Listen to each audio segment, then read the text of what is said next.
Happy spring, YouTube. Today we're going to talk about 3 things you should be doing to your houseplants to have a successful growing season.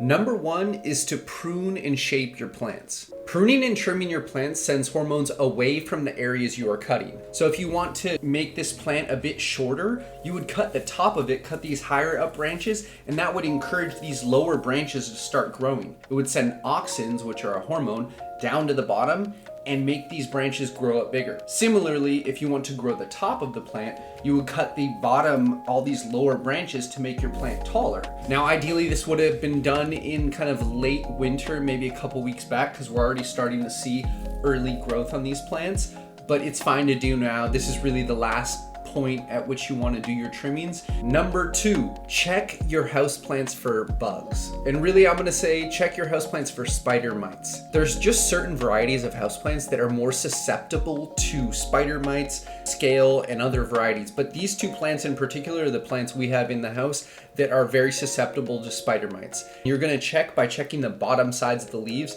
as well as the top sides of the leaves for little traces of mites and their eggs. And there you go. That is a perfect case of spider mites. Typically, you'll find them on the inner margins of leaves, on palms, also ivies, and you'll tend to find them also on the oldest growth.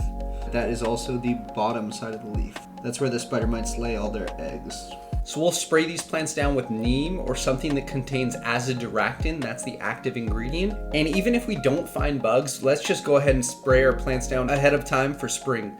And finally, you're gonna want to transplant any of your plants that need it and fertilize. Right now, for this spring growth, you really need nitrogen, which helps with leaf production. On this Thai constellation, we have this little sprout coming up right there. What we want to do is make sure this plant has adequate soil in it. We just transplanted it, and make sure that it has enough food in its soil. So give it some organic fertilizer if you can. Liquid fertilizer is best because it immediately goes to the roots, and you want to try and go organic so you don't burn your plants and you end up getting leaf tip burn from over fertilization. Chemical fertilizers you can really over apply. Most organics you can't really over apply and burn your plants too bad. This is really the most exciting time of the year to be growing houseplants. Tons of new growth will be coming out. Your plants will just look their best. Thank you again for watching. Enjoy the rest of your day and enjoy spring.